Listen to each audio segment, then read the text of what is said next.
Even though the Zenfone is one of the best budget-minded smartphones currently available, the Moto G was the original mid-ranger to beat, and there's a new version in town to reclaim its throne. I'm Hayato Huseman with Pocketnow, and this is Motorola's 2015 Moto G versus the Asus Zenfone 2.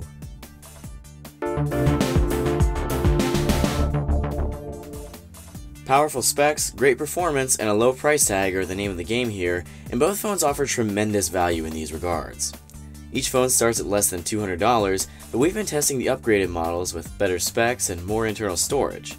Our Moto G goes for $219.99 here in the States and ships with 2GB of RAM, 16GB of internal storage expandable via microSD, and a 1.4 GHz quad-core Snapdragon 410 SoC.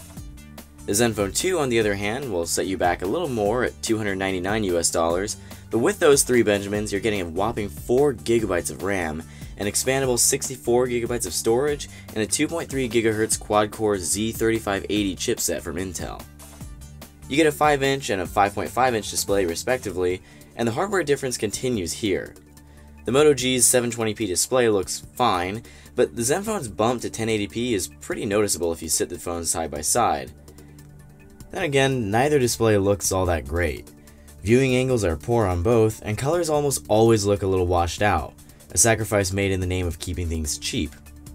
Another sacrifice is in build quality, where both phones suffer from ever so creaky plastic builds that may annoy aluminum champions, but here's the thing, both phones feature removable backings.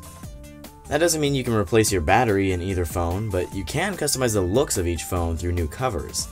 The Zenfone 2 comes in a few different color options, but this is where the Moto G really shines. In past generations, Moto G users could switch out the back cover to bring new color to their phones, but with the inclusion of Moto Maker this year, it's now more customizable than ever. You can choose from 10 different colors for the backplate, change the front of the device to black or white, and even customize the metal stripe going down the back of the phone. No matter what color configuration you order though, both phones still have quite a few differences in physical design and feel in hand. The Zenfone 2 feels much bigger than the Moto G thanks to its larger footprint and additional mass, 170 grams versus 155. Both phones have rounded backs, and the Moto G is actually a bit thicker than the Zenfone 2, which is already a thicker phone, meaning that they're both going to feel pretty hefty. But the Moto G is a much more comfortable size to hold, and the side-mounted hardware controls make it a more convenient one-handed device. The Zenfone's rear-mounted volume keys are nice, but putting the power button on top of an already unwieldy phone makes it a frustrating one-handed experience. Also frustrating is the Zenfone's rear-firing speaker, which puts out horribly soft and tinny audio compared to the Moto G's single front speaker. That doesn't mean Motorola is blowing us away in the speaker department either. Its output is nothing remarkable, but it does get fairly loud, and the audio doesn't sound half bad. The software on each phone reminds us that hardware specs aren't everything. The Zenfone 2 runs circles around the Moto G on paper, but Motorola's near stock build of Android 5.1.1 feels a lot more polished in daily use. Asus's offering is stuck on a skin version of Android 5.0, and though it has its charms like extensive software theming and double tap to wake, neither of which are available on the Moto G, there's a massive list of bloatware that comes pre-installed on the Zenfone, and we're not really sure about Asus's update schedule. Motorola is usually one of the first to push new versions of Android to its phones as they come, giving an almost Nexus-like experience. You're also getting excellent features like Moto Display on the Moto G, which shows notifications at a glance whenever the phone is lifted from a table or pulled out of a pocket. Some gestures offer quick shortcuts as well. A double flick of the wrist will launch the Moto G's camera, and a double chop will deploy the flashlight. These sound silly at first, and they look all the more ridiculous, but man are they handy when you need either feature in a pinch. Speaking of cameras, both phones are capable of putting out some pretty great shots given the right circumstances.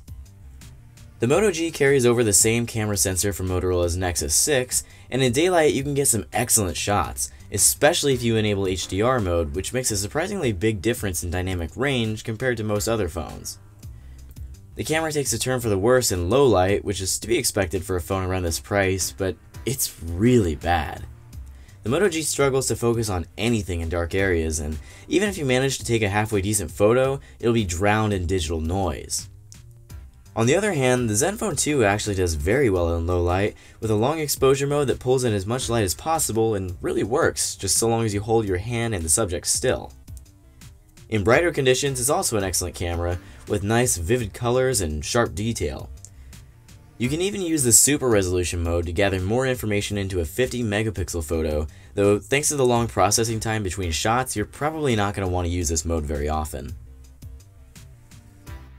In everyday use, both phones far exceed what you might expect given their price tags, but the Zenfone 2 definitely has an edge in performance thanks to its 4GB of RAM, doubling what Motorola offers in the Moto G. You can run more apps in the background at once, and switching between even demanding games gives the Zenfone no trouble. Those games have a tendency to run down battery life pretty quickly though, and while both phones have more than enough battery endurance to last most users through a full day, the Moto G has outstanding standby time, and can even make it through 2 days of moderate usage on a single charge. Then again, the Zenfone is the only one of the two with quick charging capabilities, which is a pretty big deal at any price range. It's also the only one with NFC, meaning no mobile payments or quick Bluetooth pairing on the Moto G. One great advantage of the Moto G though is its IPX7 water resistance, rated for up to 30 minutes in a meter of water. Which features are more important to you could be the deciding factor in getting one phone over the other, so consider this before committing your wallet. Subjective as these comparisons can be, I think the Moto G is the best option for most people considering either one of these two smartphones. The lack of quick charging and NFC in 2015 is a huge letdown, but the combination of Motorola's tendency for quick software updates, extensive customization options, and a clean version of Android 5.1, with added features that actually improve the user interface, make for an attractive smartphone that won't break the bank. The power user who values raw specs above all else may still want to stick with the Zenfone 2, but it's clear why the Moto G has been Motorola's best-selling smartphone ever. For more on each phone, be sure to check out our existing coverage both on YouTube and at Pocketnow.com, and subscribe while you're here so you don't miss the next video. For Pocketnow, this has been Hayato Huseman, and until next time, thanks for watching. We'll see you around.